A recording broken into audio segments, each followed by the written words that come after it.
Welcome to the Speak Like a Leader podcast with John Bates.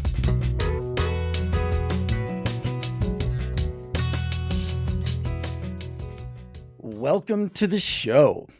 With me today, I have someone that I must have known for years and years, because Ruth is an executive speech coach and the founder of the longest running, at least at the time, TEDx series in the world. She founded and led TEDxColumbus for 12 straight years. And let me tell you, running a TEDx event is so much harder and so much more of a hassle than you probably have any idea of. That anyone who has run something like that for 12 straight years deserves an award. Well, she is also the founder of Articulation Inc., which is a premier executive coaching firm specializing in high impact communication for business owners, professionals in science, medicine, research, and data analytics, so they can translate complex ideas into compelling messages. And her book, The Motivated Speaker, not the motivational speaker, the motivated speaker, it's different, was published by Wiley on May 6th this year. And we're going to talk about it because there's some great stuff in there. And that is one of the big reasons that I am so excited to have you here, Ruth. Welcome. thank you, John. It's very exciting to be with you. And this is the third week anniversary of the book. So happy third week. There you go. Yeah. Happy third I don't want to week. date it too much, Congratulations. but that's, they say we're in the marathon now. We finished the sprint. Yeah. No, I mean, dude, it's all a marathon. And I think that your book is really interesting. I think you've got some great things in there, and we're going to jump in and talk about that in a minute. Just for fun though, let's talk about TEDx. Okay. Cause so there are a few things. Like, one is, I don't think that people who want to speak at TEDx fully appreciate a few things. So let's talk about them. The first thing that I don't think they fully appreciate is that it is a volunteer effort by the organizers. They can't make money. Correct. And it is so much work. And you organize this event, and then you give people a platform that reaches the world. And you still sometimes have prima donna speakers who think they're the big deal. Let's dispose people of that notion, shall we? Yeah. I like to say the first thing is we need to recognize that TEDx is hyper local. Yeah. And that even today, I don't know, my colleague that ran TEDx with me, we had lunch last week, and we get people asking us every other week, can we run on your TEDx? And you say no, and they're not from Columbus. They're I'm in Ohio. They're from everywhere else. And even if we were running it, I'd still tell them, no, this isn't about you taking your wares across the country. This is about being found and heard in your own community with an idea that's really compelling in the same spirit of TED, with the ideas we're spreading. But it is not a pitch. It is not it is not a riff. It is not an opinion. It is really a great idea sharing opportunity. Yeah. So that's true. TEDx is local. You may bring someone once in a while out from outside, but it's really about showcasing the wonderful, amazing ideas that are local to your community.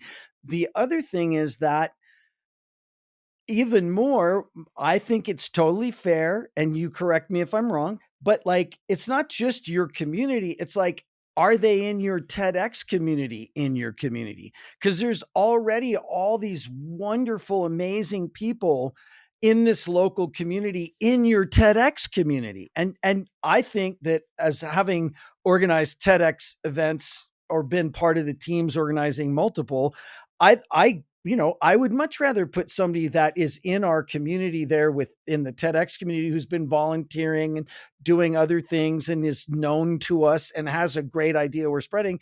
They would go on stage before just someone general in the community who's not part of the TEDx stage.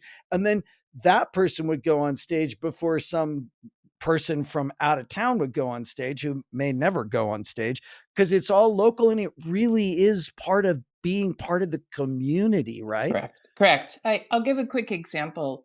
2 weeks ago, we had a very large event for a nonprofit need to make a shift.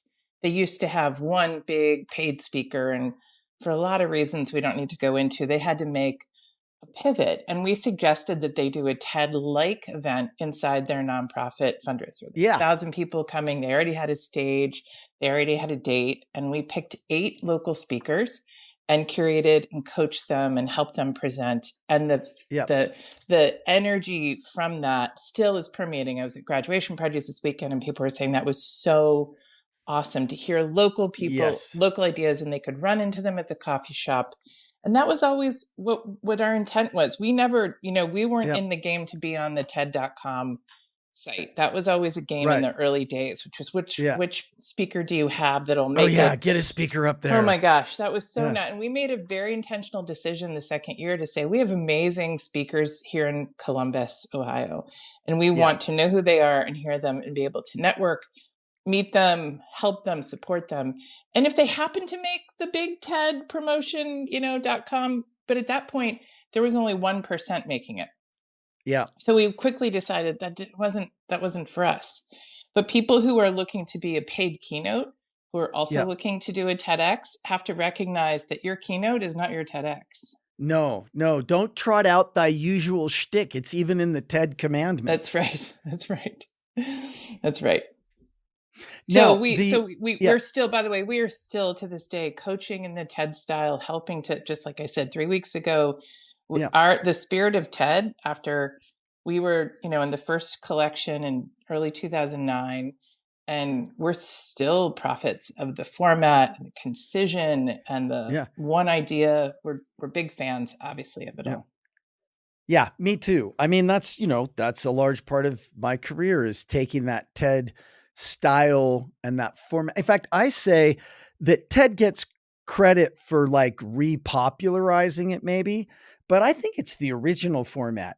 Like, this is how humans did it for the vast majority of our history as a species. Like, we've been anatomically human, speaking to each other for probably at least 300,000 years. Yeah. And how stuff happened for most of that time is somebody got up in front of a group, and if they were articulate and they could say it well and they could embody it and it was a good idea and all of that, it happened.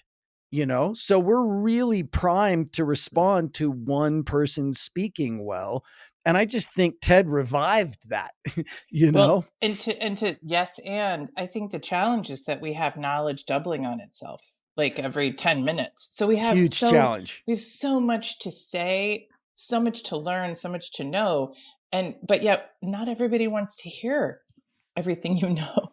Right. So that's where we have to help and guide, and I call body double, sort of navigating through what's really important for that audience, what's really important for your goal. What do you want to see them do when you're done? And those are all questions that you have to be just very, very rigorous with when you're in a TED environment. But it is true. People don't want to hear a lot. They don't want to hear 10,000 points. They want to hear one good idea, regardless of when you're speaking. So it does have so many still great translations. Thank you to Richard Saul-Wurman, who was the one that, props to him. Yes. And huge props to Chris for opening it up, massively as well. And but Richard Saul-Wurman is the unsung hero for sure. I like to say Laura Stein was the one who created the franchise and really created an opportunity for a brand to give away itself, which was bold and brave. Yes, and thank you to her too, because all of that was terrifying for such a high-end cloistered brand, right? Putting it on the internet and then opening up TEDx, So, but John, look at how it changed the world. I found my email from Laura. It was in April of 2009, who asked us for a phone call to interview us. Yeah. That lasted about 8 weeks. Yeah. And then it was like, I have such deep respect for that whole team. that helped Me too. to stand that up. And So gratitude, like just yeah, boundless gratitude. Now boundless. that brings me to a piece where I want to complain a little bit. Um, I feel like there are people out there, and look, I'll speak like I do in private because I want to be the same person in public as I am in private.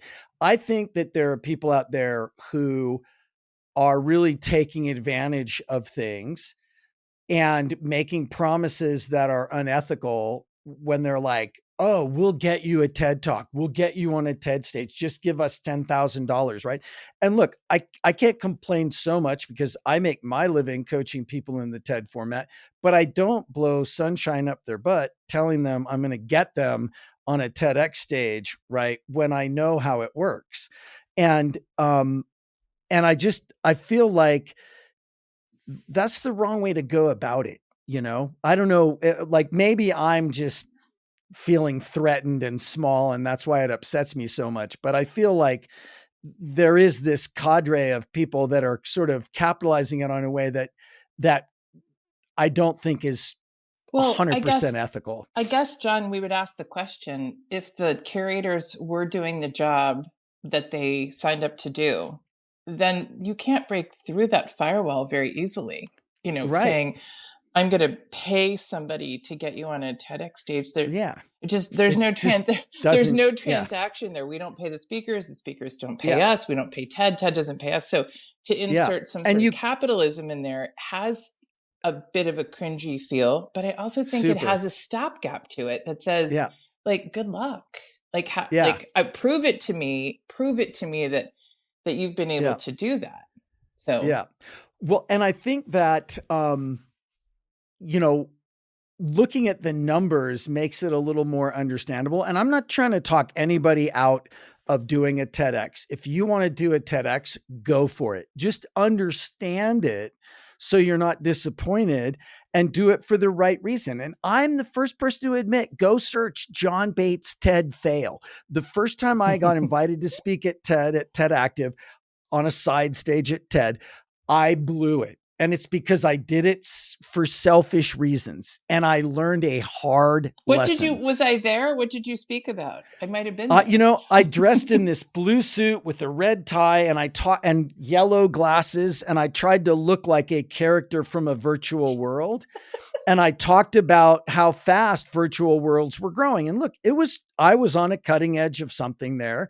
I definitely got bigger, it was all cool, but I did it for the wrong reasons, and I wrote a whole article about it for Inc. But, I, I basically made just the quintessential mistake. You're going to cringe with me, Ruth.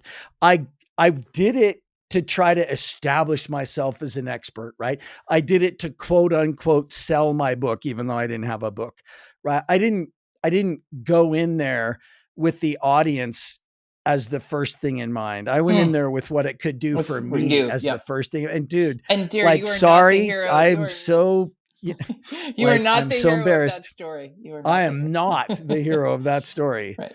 But I learned, right? And I've saved a lot of other people from making my mistake. So I guess it was worth it. And it was early days and whatever, but like it was still just utterly cringe. So yes, go do a TED talk, a TEDx talk. But I just was the coach for TEDx Temecula, and they had 8 slots. They had over 2,000 people apply. Mm. And tell me if I'm tracking with your experience, Ruth, but I tell people 80% of applications to a TEDx event get ignored. And the reason they get ignored is not because the TEDx organizers are cruel or mean or don't care. It's because 80% of people who apply to TEDx events typically do not follow the instructions of the TEDx organizers to submit. And when they get 2,000 submissions for 8 slots, and they already have 3 or 4 of those filled, probably, they're not going to go through the ones where people didn't follow the instructions. Because if you can't follow the instructions when you're applying, what makes me think you're going to follow the instructions if I pick you as a speaker? John, how many are in their audience? How many are in The Temecula's audience? I mean, I have no idea. Like it was a pretty big TEDx event, but Yeah, to have 2,000 applications. We never had that many, but yeah, I'd say for sure, we had a 10 per, oh, yeah, maybe we'd take 10% of who yeah, applied. So we always had yep, about 10 to 12. We'd have 120 to 150. We instituted the 90-second video, which I love and still use for other curations, which is if you uh-huh, can't get it out in 90 seconds, keep within 90 seconds, know how to deliver it. Do yeah, not send it to a video editor. I was not happy about people that would have, it's just me and the camera telling my idea. And that to yeah, me, like if you could nail that, then you can be coached and you can take the stage. But this isn't about the fanciest video wins for sure. yeah. Well, and and I just want to highlight what I think I heard you say there. If you can't follow the direction Well, it's of what you give were me a saying, correct? Right? 90-second Yeah. video, Then right? Of just you talking about it, don't edit it, whatever. Like if you get something that's not that, it's just an automatic disqualification, not because you're mean, but because they just aren't listening well enough to play at this level, well, right. whatever. And what that means is that when if we moved into talking about coaching and sort of things that we know work in terms of that space, Yep. there's a lot of decisions you have to make inside a great talk. You have to make Yeah. decisions about, what assumptions about your audience, what you know about them, what you Yep. don't, your topic, what you want to do. Yep. And so all those things are difficult. And if you're Yep. not willing to make some of those hard choices in an interview, then how are you going to do that for a 10 or 12-minute talk? So yeah, Exactly. it's a good precursor, but it's not the only one. And sometimes once in No. a while we'd find some raw talent, Yeah. but I would always say, like, I need you to be coachable. I don't need you to be convinced to be coached. And Yeah. that there's a difference between those two Huge. things for sure. Yeah. So I want to get to your book in like one more minute. Okay. Here's the one other thing that I think someone listening who's interested in this, who's, just to say it flat out loud, I also think that it's really good idea to think about, could your organization do a TED-like thing that's Mhm. not TEDx, Yeah. right? Like you've coached for a lot of those. I used to coach for, they called it, MSURX because it was the Michigan State University School of Human Medicine. Go So they green. called it MSURX, go green. Yeah, the What? Trojans, right? And then you say, wait, you don't know. Go green. Then you say, go white. Oh, come on. It's Is like, that oh, how it wait. goes? Yeah. You probably, yeah. No, you say, my daughter went there for a while. So Okay, okay, I say go green. You say go white. There you go. okay. Go green, go white. Go white. There. Okay, good. You can go All on. right, Yeah, the cool. Trojans, right. I did meet, what's his name? The Trojan. What do they call him? Oh, yeah. Oh, gosh. What is his name? Sparty? Yeah, yeah, yeah. Yep. Yeah. Yes. So I met him. So Um, but we were talking about TED-like events, which I've been, for yeah. sure been So doing they for would, 50. Yes. So yeah, good. So good. they would give their really prestigious alumni, somewhere between 11 and 18 minutes to talk about what they were doing. And they brought me in to coach them and made it all very TED-like. And what's your one idea we're spreading? And, tell us a little bit of your personal thing and make it TED-like. And it was just a phenomenally successful event. And they didn't need TED, Yeah. No, like no. don't wait Yeah. for TED, go do that TED-like talk anywhere. Yeah, for sure. All right. So let's talk about the motivated speaker, because you had a really interesting experience that led to this book. I'd love to hear about that. And I'd love to hear about maybe one or two of Sure. the Key insights that are principles. in there. So in short, I am a Miami University grad, Miami, Ohio. And I was Uh-huh. listening to a speaker. I was giving a keynote at a women's conference, and the speaker after me was this writing center director. And my brain exploded listening to her. And I asked her afterwards about, we're going to get kind of academic nerdy. Just bear with me Yep. for about 30 seconds. Sure. She wrote and named the book on speaking. Let's try that again. She named the threshold concepts for learning to write, not fiction, but nonfiction. And Uh-huh. I asked her, has anyone ever named the concepts for learning to speak. Now, important point here.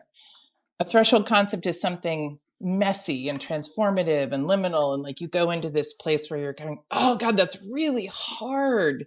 I don't want to do that. You think about calculus or, some sort of physics thing. Well, think about it the same way, that there's something that you have to get to the other side of to know how to be a great speaker. Everyone can generally speak, but you have to learn something new. And so we spent time with her over the course of a year, generously gifted a partnership to us with her, and we named 6 threshold concepts for learning to speak.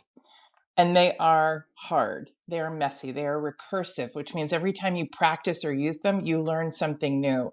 These are not this. Now, while we included in the book the list of skills you need to be a good speaker, we only did that to make it accessible to anybody, because those are like all over the place in textbooks. And we wanted to have like a concise place that if you were, a baby learning to speak, where would you go find the definitive list? But the majority of the book are these 6 concepts. And I'd love to pick 2 of them just to show, if that's okay.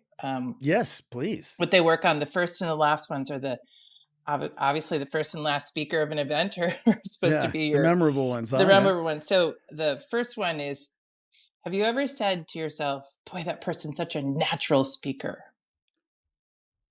We argue that's a myth. Totally. Everyone is habitual. Everyone is practiced. And if you think someone else is natural and you don't have the opportunity to try, then you're missing the concept that the habit that you create is what you will end up with. So if you practice and build a habit of saying, that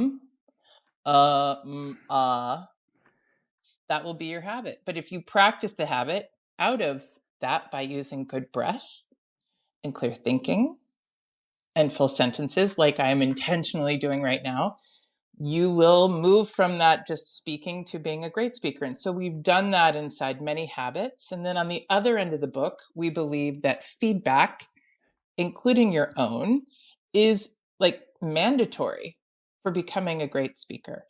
John, since you're a podcast host, you've probably become a better speaker since listening to yourself on your podcast, right?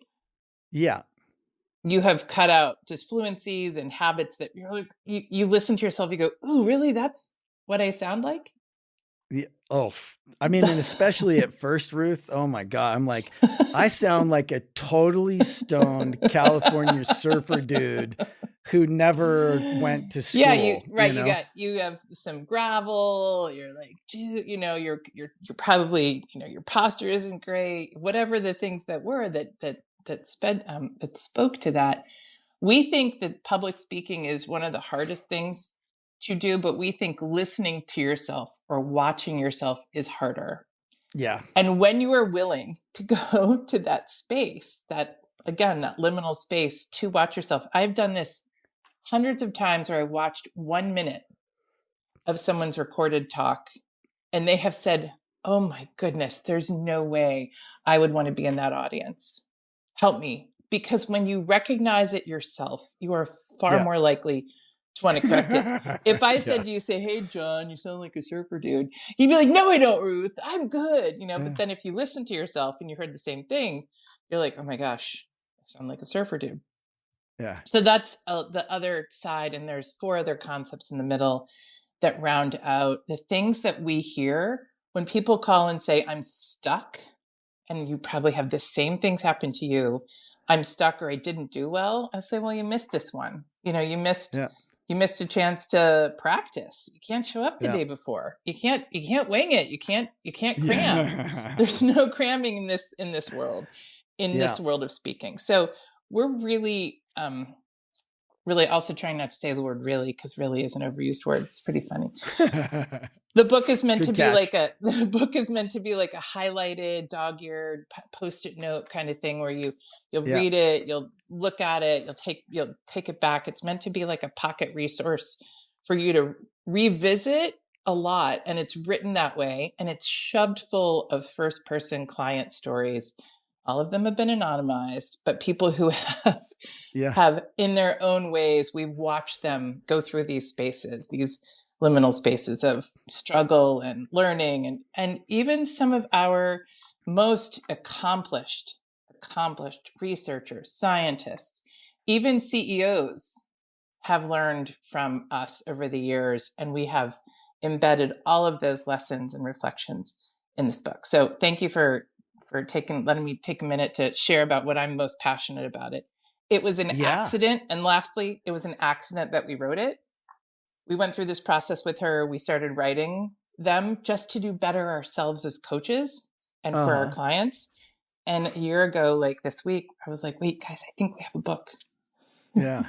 And we kept saying, we're not writing a book. We're not writing a book. We're not writing a book. Yeah. And then I said, be careful. Yeah. I think we have a book. And so we started just packing stories in it. And by the end of summer, we sent it to Wiley, 3 chapters.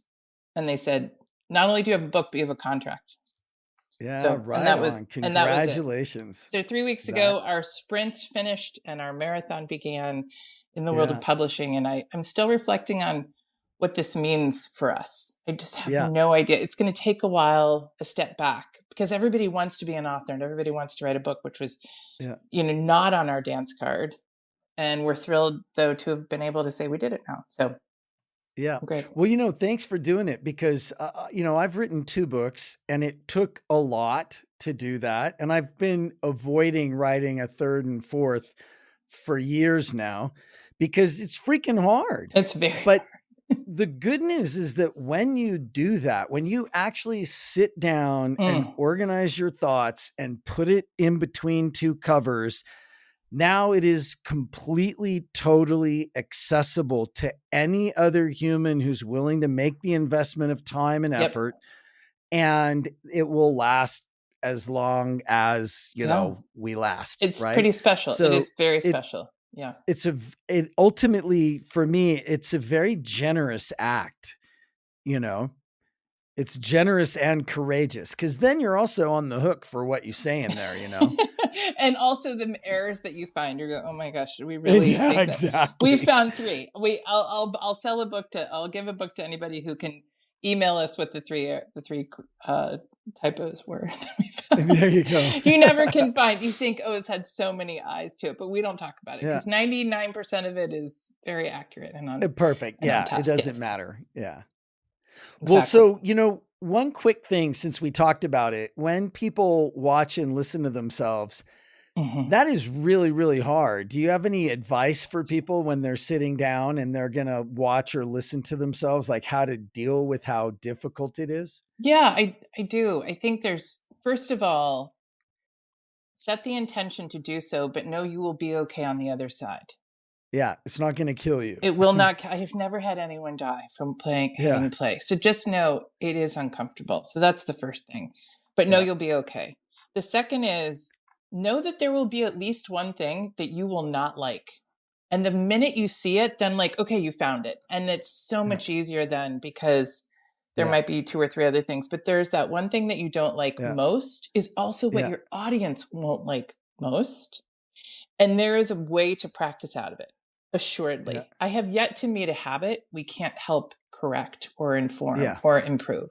So that's the second thing. And the third thing is, if you are sitting with somebody who is watching themselves, so let's say you're a manager, this is a great experience. If you're a manager and you recorded your associate and they didn't do well and you say, let's watch this. The very first thing that you as a manager have to do is shut up.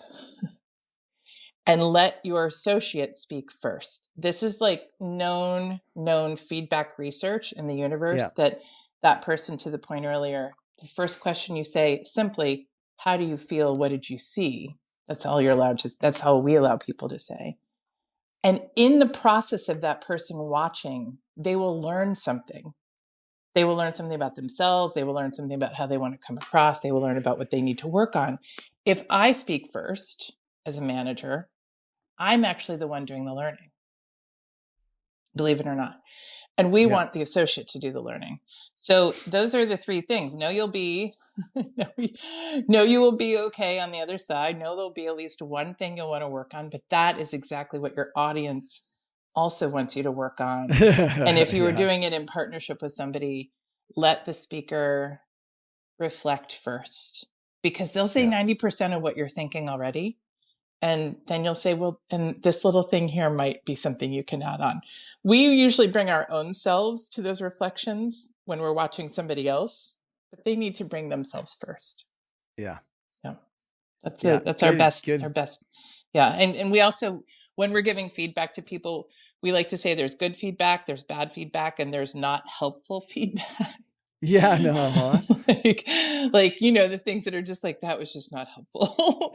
Yeah. I have a million examples. You know, they're thinking about dinner and you're like, no, that they say, what do you want for dinner? Like, that's not helpful feedback. Like, I need you to tell me. And that could be bad feedback that could say, you bring too much energy to me.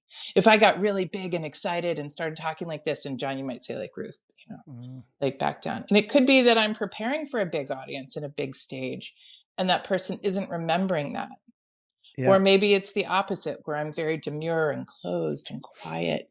And that's just sort of what I'm used to in my closed spaces, which I like to talk about the shaded habits we have, right? The shaded spaces where there's not a lot of light on them. But then the minute we move out of those spaces to an illuminated space, the shaded habits aren't so quiet and private anymore and become a barrier and obstacle for somebody to hear you. So, you know, that feedback loop is super important to know where you're speaking, who you're speaking to.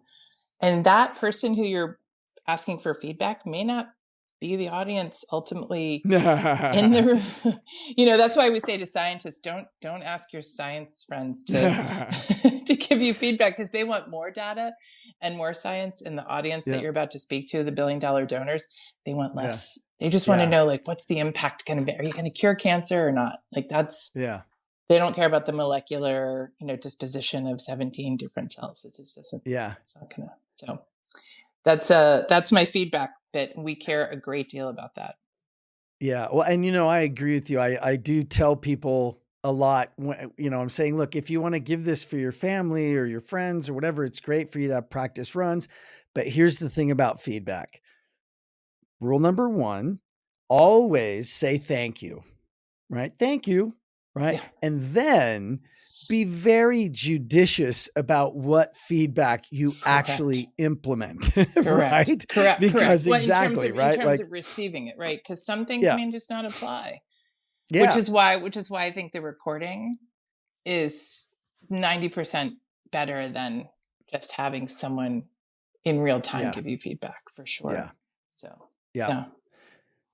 And when you watch yourself, especially those first few times, like you can watch yourself like you're somebody you really care about and like, not like it's you. Cause I think sometimes when people watch themselves for the first time, they're so critical because it's just such a new, weird experience. You don't sound the way you expect. You don't look the way you thought. No, not at all. It's very disjointing to, well, for me too, I sound and look a lot like my older sister.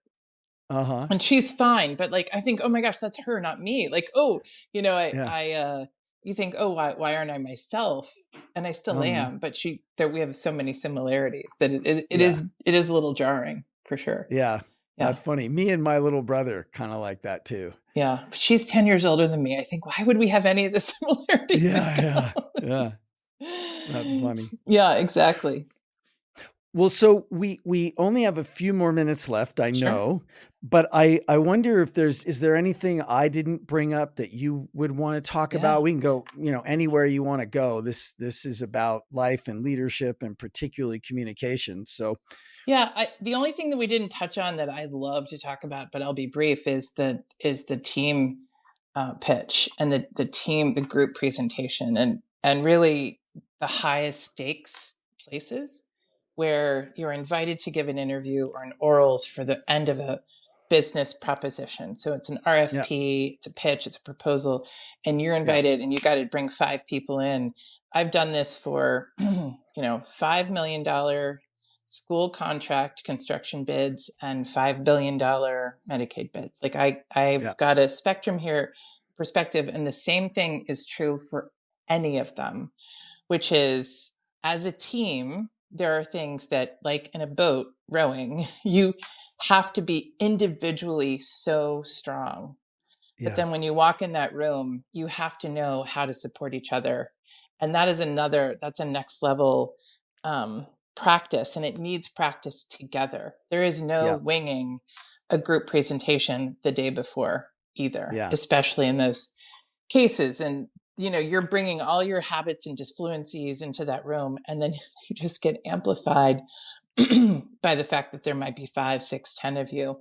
So practice and reps and practice and reps, and knowing not only your content, but reading the room and reading what the audience needs and supporting your people. I like to call that experience a squat meets a sprint. All of the muscles in your body are being used at once, and you're Yeah. going fast. But at the end of the day, it is about what you're saying. It is about speaking. So that's just my other space that I live a lot in, is the group, the complex team, high stakes pitch. And So what's one of the things that I mean, we could trade off. Like, I'm happy to say one of the ones that I see too, but what's one of the things that you I have one. like see go wrong, or Yeah. what's one of the main coaching things that you give to teams in those settings? I'll start just because this is the one that I'm Sure. still working on and not perfect at coaching. There is science around the intersection of speaking, stress, and time. We lose track of time when we're in an adrenaline, frontal lobe, amygdala, Yeah. right? Time expands, and we Yeah. have no idea. Like, you and I are watching the clock. We're being pretty good at it, but we're also like, we have stuff to do. We have 2 minutes here. In a pitch, if you are feeling the stress while speaking, you don't know it, and then you lose track of time, and you take up other people's time, and then you may not finish. Yeah. And that is devastating to the final score, to the final grade, to the Yes. final report. So it is, if you have any issues of stress and time and speaking, which most people do but don't know how to manage it, then that's going to be extra work for you. Yeah. So what's yours? So I fully agree with you on that one.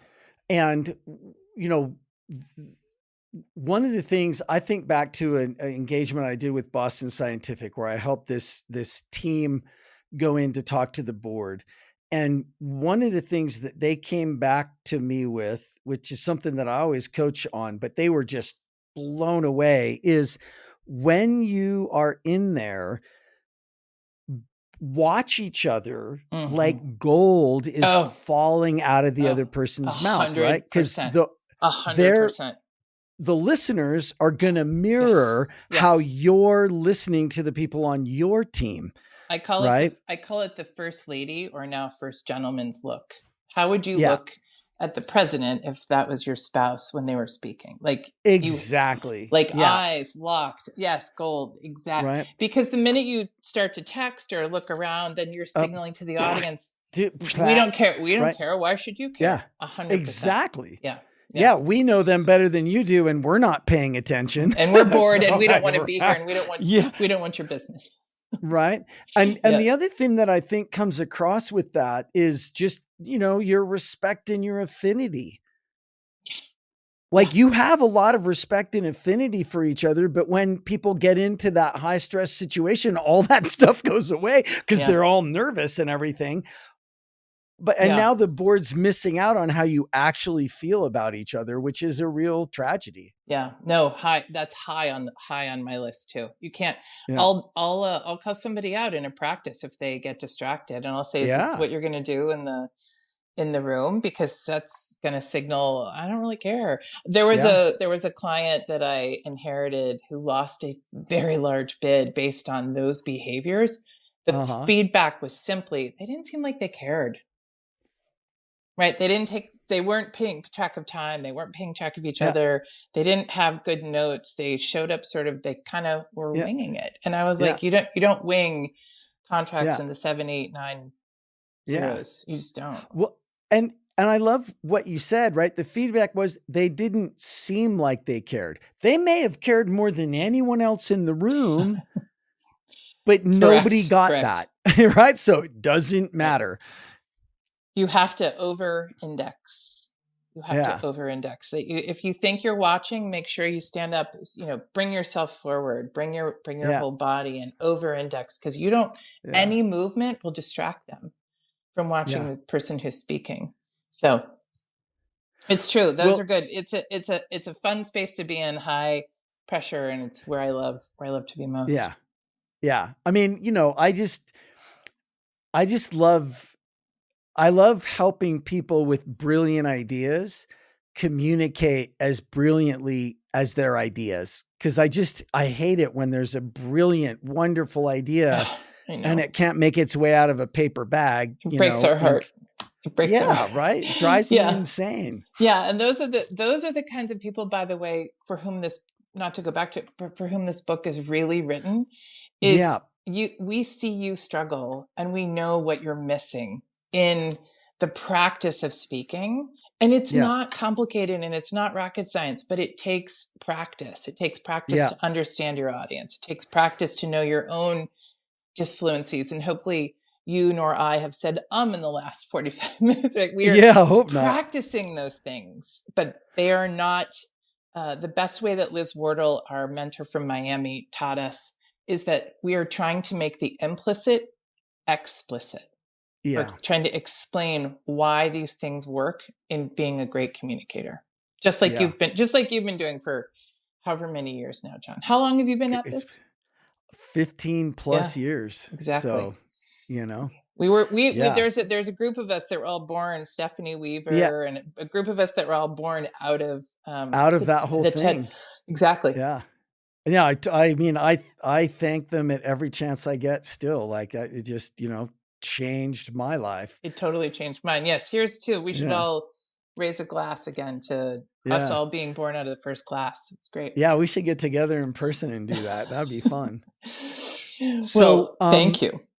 So and thank you for coming. And I do think that it is worth mentioning that, like, the motivated speaker, the approach that you've taken there and the way that you've boiled it down to these very fundamental threshold things. Concepts. Yep. Right. I do think it would appeal to people who are very logical and people who, maybe have brilliant ideas, but are not quite as good at expressing them. And I think that, it always looks easy when you're watching a professional, right? Like when you watch somebody that practiced that hard for that long, they make it look like it's easy. Well, Correct. Guess what? It's not, right? Same thing as figure skating or whatever. We like to say Nikki Glaser at the Golden Globes. I think we were debating if it was 91 or 97 times. She practiced her opening monologue. I mean, easily close to 100 times.